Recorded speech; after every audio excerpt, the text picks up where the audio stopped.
பார்ஷா கி டிசா என்ற தோரா வேத வாசிப்பு பகுதிக்கு உங்களை அன்புடன் வரவேற்கிறேன். இந்த கி டிசா என்ற எபிரேய வாக்கியத்துக்கு வென் யூ டேக் என்று அர்த்தம். அதாவது வென் யூ டேக் சென்சஸ் என்றுதான் அந்த இடத்தில் குறிப்பிடப்பட்டுள்ளது. தமிழில் நீங்கள் கணக்கிடும்போது என்ற பொருளில் வரும். அதாவது கீ என்ற அந்த ஒரு வார்த்தை ஒரு இணைப்புச் சொல்லாக இருக்கிறது. இணைப்புச் சொல் என்றால் கன்ஜங்ஷன், அதாவது அதற்கு ஃபார், வென், பிகாஸ் என்று பல்வேறு அர்த்தங்கள் உள்ளன. டிசா என்பது அதனுடைய வேறு வார்த்தை என்றால் நாசா. அது தூக்குதல் அல்லது ஏற்றுக்கொள்தல், முன் செல்தல், சுமந்து செல்தல் போன்ற அர்த்தங்கள் உள்ளன. இந்த பார்ஷா பகுதிக்கு உள்ளான வேத வாசிப்பு பகுதிகள் தோரா யாத்ராகமம் 30:11 முதல் 34-35 வசனம் வரை, தீர்க்க தரிசனம் எசேக்கியேல் 36:16 முதல் 38 வசனம் வரை, சுவிசேஷம் யோவான் 11 அதிகாரம் 47 வசனம் முதல் 56 வசனம் வரை. இப்பொழுது முதல் 2 வசனங்களை வாசிக்க கேட்போம். பின்னும் கர்த்தர் மோசேயை நோக்கி, நீ இஸ்ரவேல் புத்திரரை அவர்கள் இலக்கத்தின்படியே கணக்கு பார்க்கும் பொருட்டு அவர்களை எண்ணும்போது அவர்களுக்குள்ளே ஒரு வாதை உண்டாகாதபடிக்கு அவர்களில் ஒவ்வொருவனும் எண்ணப்படும் சமயத்தில் தன் தன் ஆத்துமாவுக்காக கர்த்தருக்கு மீட்கும் பொருளை கொடுக்க கடவன். யுத்த சன்னத்தராகிய ஆண் மக்கள் எதிரிகளோடு போர் புரியும் போது தங்கள் பாவ நிவர்த்தி கிரயமாக செலுத்த வேண்டியது. மேலும் வாசிப்போம். 30 அதிகாரம் 13 வசனம். எண்ணப்படுகிறவர்களின் தொகையிலே சேருகிற ஒவ்வொருவனும் பரிசுத்த ஸ்தலத்துக்கு சேக்கல் கணக்கின்படி அரை சேக்கல் கொடுக்க வேண்டும். ஒரு சேக்கலுக்கு 20 கேரா, கர்த்தருக்கு செலுத்தப்படுவது அரை சேக்கல். இதில் காணப்படும் அரை சேக்கல் என்ற எபிரேய வார்த்தை மெஹாத்திக் ஹஷேக்கல், மெஹாசித் ஹஷேக்கல் என்று அறியப்படுகிறது. மெஹாசித் என்றால் அரை என்ற அர்த்தம். அரை என்றால் ஆஃப். அதாவது இதில் 5 எபிரேய எழுத்துக்கள் உள்ளன. மெம், ஹேத், ஜாதே, யோத், தவ். இந்த 5 எபிரேய எழுத்துக்களுக்கும் எப்பொழுதும் நமக்கு சில பட விளக்குகள் உள்ளன. ஆனால் இந்த இடத்தில் அந்த எபிரேய எழுத்துக்களை ஒன்றிணைத்து சில வார்த்தைகளை காண்போம். அதாவது முதல் எழுத்து மெம், 5ஆம் எழுத்து தவ். இந்த 2 எழுத்தையும் இணைத்தால் மெத் அல்லது மரணம். மெத் என்பதற்கு மரணம் என்று பொருள். 2ஆம் 4ஆம் எழுத்துக்கள் ஹேத், யோத். இந்த 2 எழுத்துக்களை இணைத்தால் அது ஹை என்ற உச்சரிப்பில் வரும். அதற்கு ஜீவன் என்று பொருள். மத்தியில் உள்ள 3ஆம் எழுத்து ஜாதே என்பதாகும். இது நீதியை குறிக்கும் எபிரேய வார்த்தையாகிய ஜெடக்கா என்பதன் முதல் எழுத்தாகும். அதாவது ஹை என்பது ஜடக்கா என்ற எழுத்துக்கு அருகில் இருக்கிறது. அதாவது ஜாதே என்ற எழுத்து 3 என்றால் இது அருகாமையில் இருக்கிறது. 2 மற்றும் 4ஆம் எழுத்துக்களாக உள்ளது. இதற்கு என்ன பொருள் என்றால் நீதி ஜீவனை கொண்டு வரும், அதாவது நித்திய ஜீவனுக்கு ஏதுவாகும் என்று பொருள் கொள்ளலாம். அதாவது மெத் என்ற வார்த்தை அதன் எழுத்துக்கள் என்றால் ஜாதே என்ற எழுத்தை விட்டு விலகி இருக்கின்றது. அதாவது 1ஆம் எழுத்தாகவும் 5வது எழுத்தாகவும் உள்ளது. ஆகவே நாம் இதனால் புரிந்து கொள்வது என்னவென்றால், ஜாதே அதாவது நமது நீதி, தேவனுடைய நீதியில் நாம் சரியாக இருந்தால் தேவநீதி நம்மை நித்திய மரணமாகிய இரண்டாம் மரணத்துக்கு நீங்களாக்கும் என்பதாகும். ஆகவே இப்படிப்பட்ட ஒரு அருமையான சொல்லாய்வு, வேர்ட் ஸ்டடி, இந்த அறை என்ற வார்த்தையில் இருப்பது ஒரு தேவ ரகசியமாகும். எனவே மெகசத் எனப்படும் சேக்கல், மெகசித் ஷேக்கல் எனப்படும் பாவ நிவர்த்தி பணம் ஆசாரிப்பு கூடாரத்தின் திருப்பணிக்கு கொடுக்க வேண்டும். மேலும் வாசிக்க கேட்போம். 30ஆம் அதிகாரம் 16ஆம் வசனம். அந்த பாவ நிவர்த்தி பணத்தை நீ இஸ்ரவேல் புத்திரர் கையில் வாங்கி அதை ஆசரிப்பு கூடாரத்தின் திருப்பணிக்கு கொடுப்பாயாக. அது கர்த்தருடைய சந்நிதியில் உங்கள் ஆத்துமாக்களுக்காக பாவ நிவர்த்தி செய்யும் பொருட்டு இஸ்ரவேல் புத்திரருக்கு ஞாபக குறியாய் இருக்கும் என்றார். ஆசரிப்பு கூடாரத்தில் பிரவேசிப்பவர்கள் சுத்தம் செய்து கொள்ள அங்கு வெண்கல தொட்டியும் வைக்கப்பட வேண்டும். மேலும் வாசிப்போம். 30ஆம் அதிகாரம் 18ஆம் வசனம்.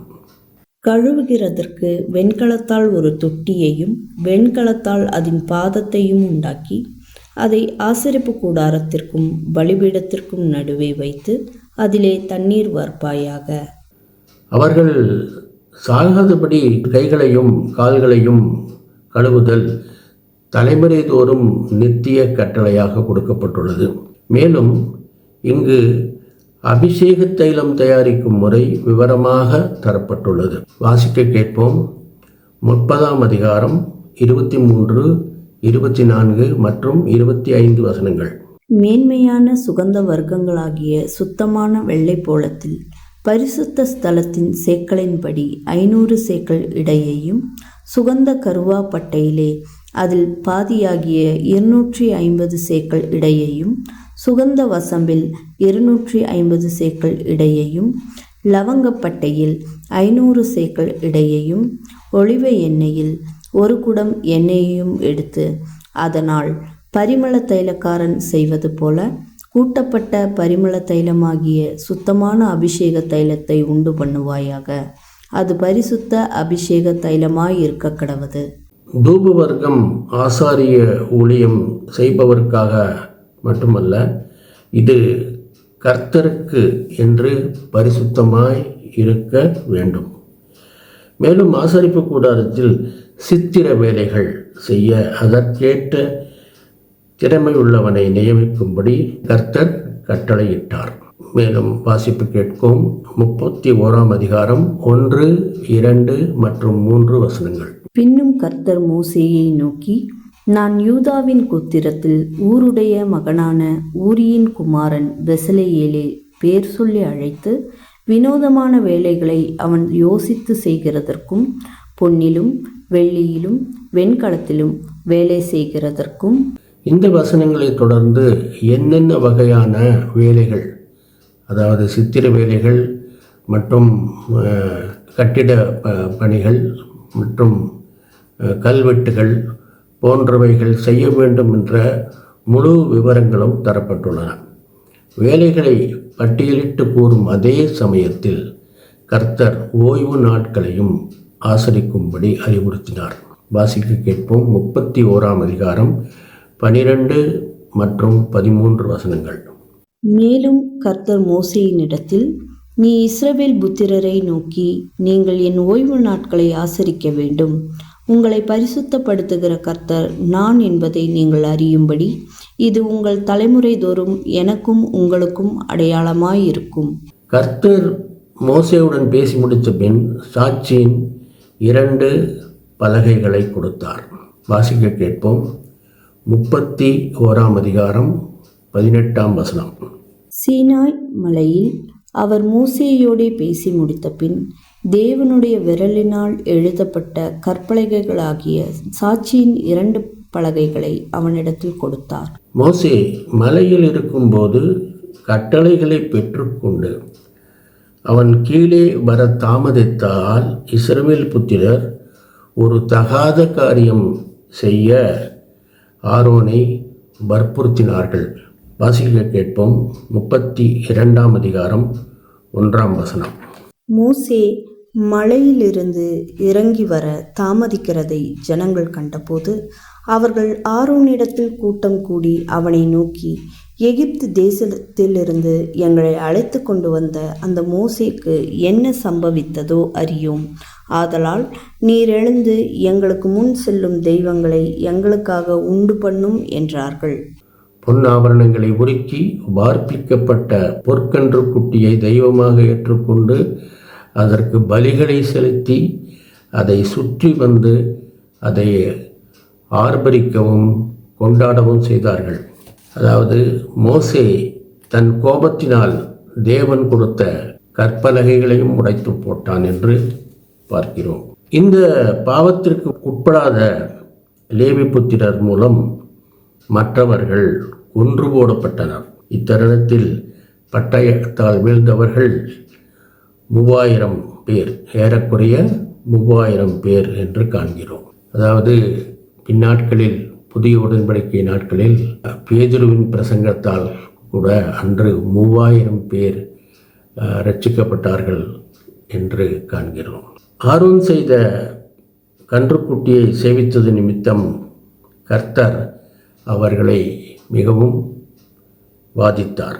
இஸ்ரவேல் புத்திரருக்காக மோசே தேவனிடம் மன்றாடிய விதம் மோசேயின் தலைமை பண்பை வெளிப்படுத்துவதாக அமைந்துள்ளது. அதாவது தேவன் உக்கிரமான கோபத்தால் அவர்களை முற்றிலும் அழித்து போட்டால் புறஜாதியர் இதற்காகத்தான் இஸ்ரவேலரின் தேவன் அவர்களை வனாந்தரத்துக்கு அழைத்து வந்தார் என்ற அவப்பெயர் ஏற்றுவிடுமோ என்று கர்த்தரையே தன் சாதுரியத்தால் மடக்குவதை பார்க்கிறோம். பின்பு கர்த்தர் மனம் இறங்கி மீண்டும் அவர்களுக்கு வாக்குத்தத்தம் பண்ணப்பட்ட தேசத்துக்கு அனுப்ப சித்தம் கொண்டார். வாசிக்க கேட்போம். 33ஆம் அதிகாரம் 1-2 வசனங்கள். கர்த்தர் மோசேயை நோக்கி, நீயும் எகிப்து தேசத்திலிருந்து நீ அழைத்து கொண்டு வந்த ஜனங்களும் இவ்விடத்தை விட்டு புறப்பட்டு உன் சந்ததிக்கு கொடுப்பேன் என்று நான் ஆபிரகாமுக்கும் ஈசாக்குக்கும் யாக்கோபுக்கும் ஆணையிட்டு கொடுத்த பாலும் தேனும் ஓடுகிற தேசத்துக்கு போங்கள்.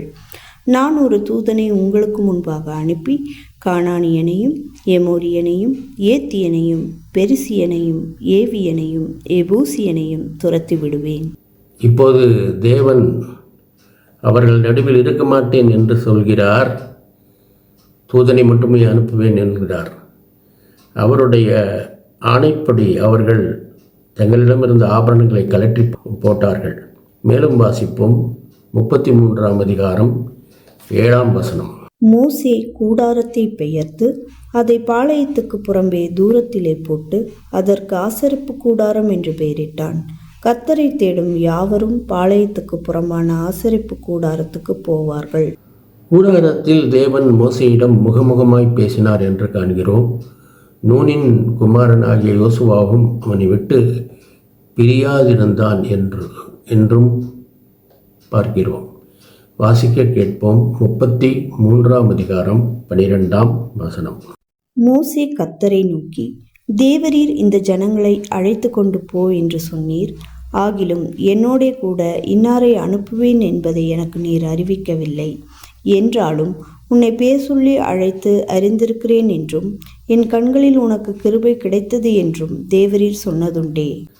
மோசே சற்று கலக்கமுற்ற போது தேவன் என் சமூகம் உனக்கு முன்பாக செல்லும் என்று உறுதியளித்தார்.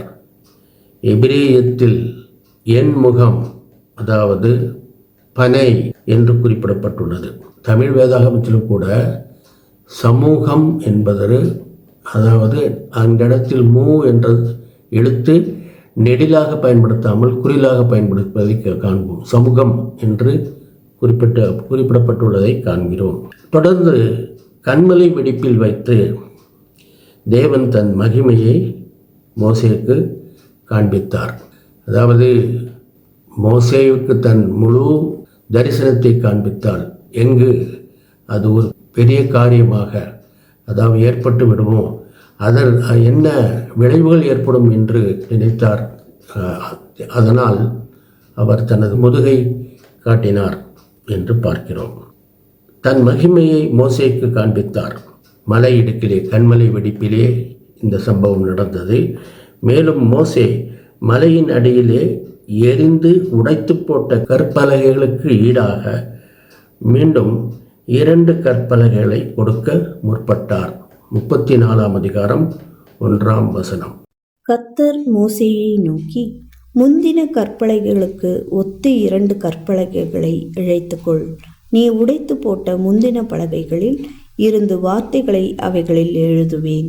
இஸ்ரவேல் புத்திரர் மேல் தயவு வைத்து மீண்டும் தன் உடன்படிக்கையை உறுதிப்படுத்தினார். வாசிக்க கேட்போம்.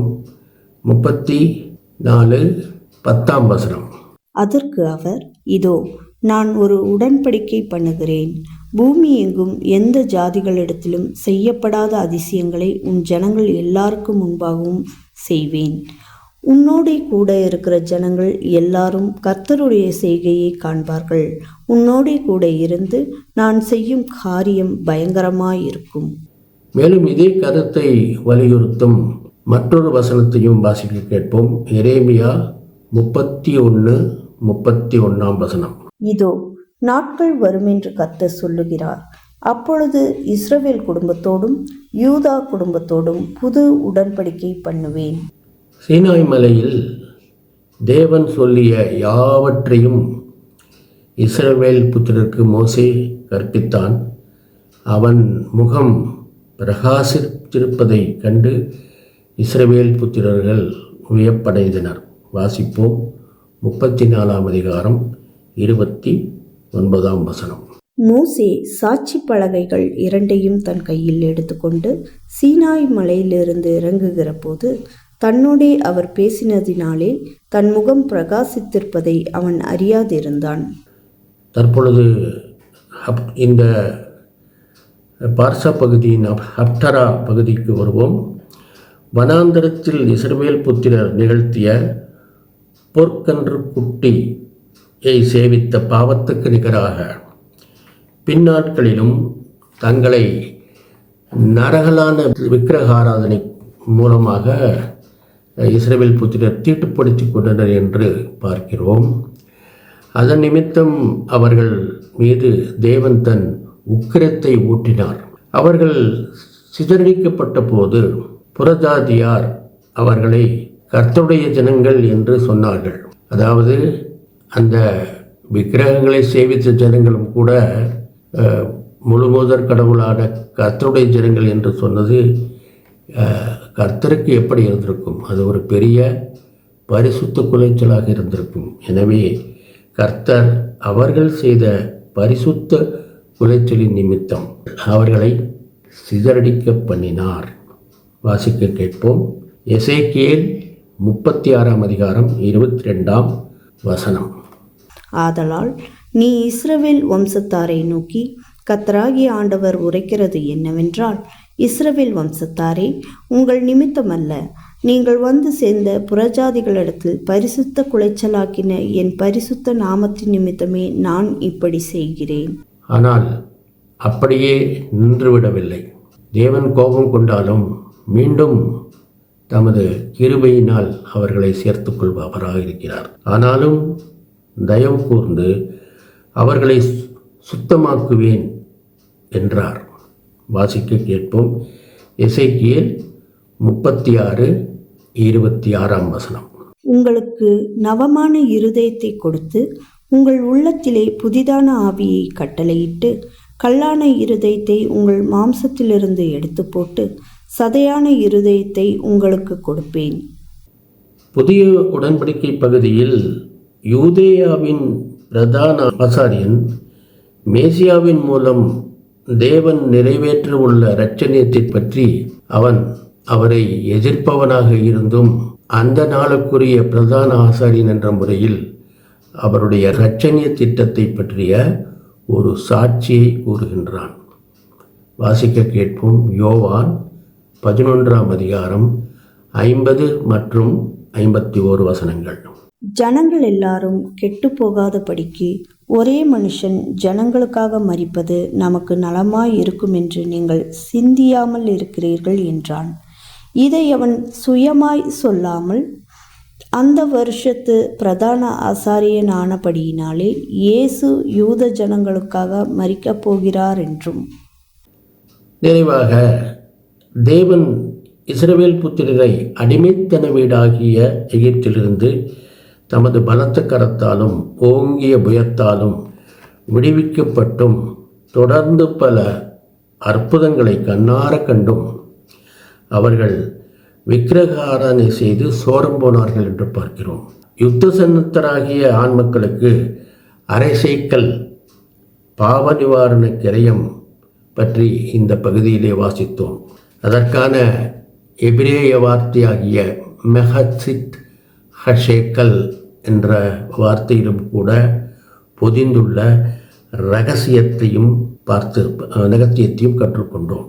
ஆனால் புதிய உடன்படிக்கை காலத்தில் மேசியாவை சிலுவையில் அடிக்கும்படி மத வைராக்கியம் என்ற பாவம் முற்றிப்போனது.